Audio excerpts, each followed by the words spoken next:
సమ్మక్క సారక్క జాతర ప్రపంచంలోనే గిరిజనులు నిర్వహించే అతిపెద్ద జాతరగా ప్రసిద్ధికెక్కింది. భారతదేశంలో కుంభమేళ తర్వాత ఆ స్థాయిలో భక్తులు హాజరయ్యేది ఈ జాతరకే. ప్రతి 2 సంవత్సరాలకు ఒకసారి మాఘశుద్ధ పౌర్ణమి నుంచి 4 రోజుల పాటు అత్యంత వైభవంగా నిర్వహించే ఈ జాతరకు కేవలం మన తెలుగు రాష్ట్రాల నుంచే కాక దేశంలోని అన్ని ప్రాంతాల నుంచి అలాగే విదేశాల నుంచి కూడా భక్తులు కుల మతాలకు అతీతంగా లక్షలాదిగా హాజరవుతారు. మరి గిరిజనులు తమ కులదైవంగా భావించే సమ్మక్క సారక్కలు ఎవరు? వీరి చరిత్రను తెలుసుకోవాలంటే మనం చరిత్రలో 700 సంవత్సరాల పాటు వెనక్కి వెళ్లాల్సి ఉంటుంది. 13వ శతాబ్ద కాలంలో మేడారం ప్రాంతం కాకతీయ ప్రభువైన ప్రతాపరుద్రుడి ఏలుబడిలో ఉండేది. కాకతీయ రాజ్యానికి సామంతులుగా ఎన్నో చిన్న చిన్న రాజ్యాలు ఉండేవి. అలా నేటి జగిత్యాల జిల్లాలో ఉన్న పోలవాస అనే ప్రాంతాన్ని గిరిజన దొర మేడరాజు పరిపాలిస్తుండేవాడు. ఒకసారి మేడరాజు అడవిలోకి వేటకి వెళ్ళిన సమయంలో అతడికి ఒక పెద్ద పుట్ట దగ్గర కేరింతలు కొడుతూ దివ్య తేజస్సుతో ఒక పసిపాప కనిపిస్తుంది. ఆ పసిపాపకు రక్షణగా పులులు సింహాలు చుట్టూ తిరుగుతూ ఉంటాయి. ఆ సన్నివేశం చూసి ఆశ్చర్యపోయిన మేడరాజు పరుగు పరుగున ఆ పసిపాప దగ్గరకు వెళ్ళి ఆమెను ముద్దాడుతూ, ఆ కొండదేవర తల్లి పిల్లలు లేని నన్ను నా గూడెంలోని ప్రజలను చూసుకోవాలని ఇలా పసిపాప రూపంలో దిగి వచ్చిందని ఎంతో సంతోషపడి ఆ పాపను తన గూడానికి తీసుకొచ్చి మాఘశుద్ధ పౌర్ణమి రోజున ఆమెకు సమ్మక్క అనే పేరు పెడతారు. అలా ఆ కోయగూడెంలో పెరిగి పెద్దవుతున్న సమ్మక్క ఎంతో దివ్యత్వాన్ని ప్రకటిస్తూ ఉండేది. గిరిజనులను ఎంతో ప్రేమగా చూసుకుంటూ వారందరితోనూ ఆప్యాయంగా మెలిగేది. వారికి ఎలాంటి అనారోగ్యం వచ్చినా సరే సమ్మక్క ఇచ్చే ఆకు పసరుతో వెంటనే నయమైపోయేది. సమ్మక్కకు యుక్త వయసు రాగానే ఇక్కడి నుంచి తాను గూడానికి అవతల వైపునున్న దేవరగుట్ట పైన ఉంటానని మేడరాజుతో చెప్తుంది. దాంతో సమ్మక్క మాట కాదనలేని మేడరాజు ఆమెను దేవరగుట్ట వద్ద దింపి అక్కడ ఆమె అవసరాల కోసం ఒక బావిని తవ్విస్తాడు. ఆ బావినే జలకం బావి అని పిలుస్తుంటారు. చాలా కాలం పాటు ఆ ప్రకృతితో మమేకమయ్యి అక్కడే ఉన్న సమ్మక్కకు మేడరాజు తన మేనలుడైన మేడారం ప్రాంతాన్ని పరిపాలించే పగిడిద్దరాజుకిచ్చి వివాహం జరిపిస్తాడు. పగిడిద్దరాజు గొప్ప యోధుడు. గిరిజనులందరినీ కన్నబిడ్డల వలె చూస్తూ వారికి ఎలాంటి కష్టం రానివ్వకుండా మేడారం ప్రాంతాన్ని పరిపాలిస్తుంటాడు. సమ్మక్క పగిడిద్దరాజుల దాంపత్య జీవితం ఎంతో సంతోషంగా సాగిపోతుంటుంది. వీరికి సారలమ్మ, జంపన్న, నాగులమ్మ అనే 3 సంతానం కలుగుతారు. సారలమ్మ అందంలోనూ తేజస్సులోనూ సమ్మక్కకు ఏమాత్రం తీసిపోయేది కాదు. అలా పెరిగి పెద్దయిన సారలమ్మకు సమ్మక్క పగిడిద్దరాజులు కొండాయి ప్రాంతానికి చెందిన గోవిందరాజుకిచ్చి వివాహం జరిపిస్తారు. అలా అంతా సాఫీగా సాగిపోతున్న సమయంలో ఒక్కసారిగా మేడారం ప్రాంతంలో భయంకరమైన కరువు ఏర్పడుతుంది.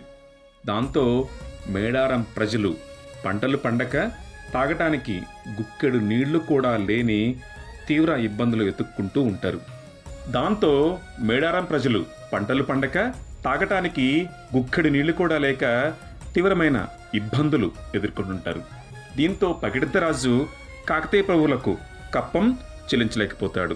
ఇదే సమయంలో రాజ్య విస్తరణ కాంక్షతో ప్రతాపరుద్రుడు తన సైన్యంతో పోలవాసపై దండెత్తాడు. కాకతీయ సైన్యం ధాటికి తట్టుకోలేకపోయిన మేడరాజు మేడారం పారిపోయి తన అల్లుడైన పగిడిద్దరాజు దగ్గర ఆశ్రయం పొందుతాడు. ఒకవైపు తమకు కప్పం కట్టకపోవటం, మరోవైపు మేడరాజుకి ఆశ్రయం కల్పించడంతో పాటు కోయ గిరిజనులలో కాకతీయుల సార్వభౌమానికి వ్యతిరేకంగా విప్లవభావాలు నూరిపోసి రాజ్యాధికారాన్ని ధిక్కరిస్తున్నాడనే కారణంతో పగిడిద్దరాజుపై ఆగ్రహంతో రగిలిపోయిన ప్రతాపరుద్రుడు అతడిని ఎలాగైనా సరే అణిచివేయాలని భావించి తన మంత్రి యుగంధరుడితో కలిసి అశేష కాకతీయ సైన్యాన్ని వెంటబెట్టుకుని మాఘశుద్ధ పౌర్ణమి రోజున మేడారంపై దండెత్తుతాడు.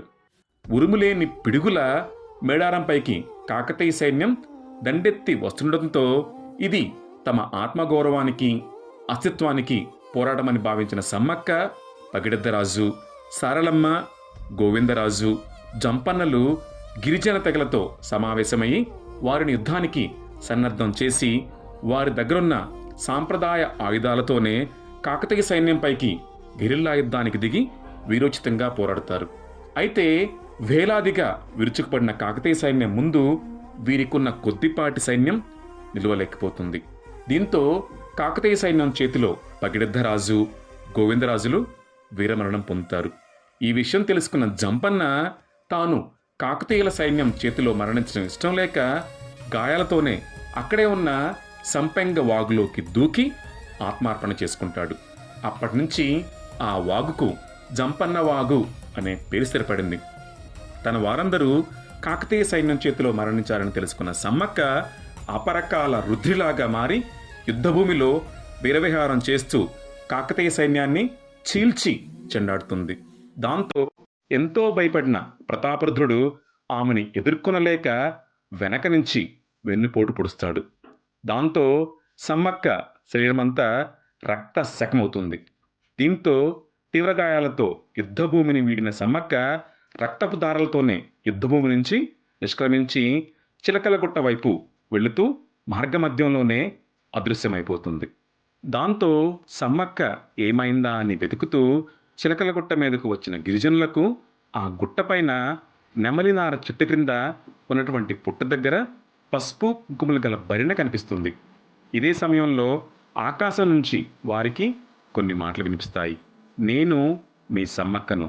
నేను మీ మధ్య భౌతికంగా లేకపోయినా సరే ఎప్పుడు మీ మధ్యనే ఇక్కడే సంచరిస్తూ ఉంటాను. మీకు ఏ చిన్న కష్టం వచ్చినా సరే నన్ను ప్రార్థించగానే మిమ్మల్ని ఆదుకుంటానని పలుకుతుంది. దాంతో ఆ గిరిజనులందరూ తమ పసుపు కుంకుమలు కాపాడటానికి ఆ తల్లి ప్రాణత్యాగం చేసిందని కన్నీరు కారుస్తారు.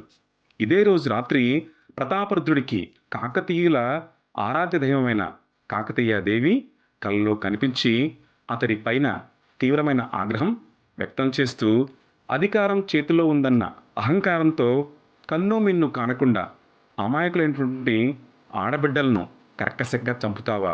ఇదే కొనసాగితే నీ అధికార దాహం నీ పతనానికి దారితీస్తుందని చెప్పి అదృశ్యమైపోతుంది. ప్రతాపరుద్రునికి సమ్మక్కే కాకతీదేవి రూపంలో ఆ మాటలు చెప్తున్నట్లు అనిపిస్తుంది.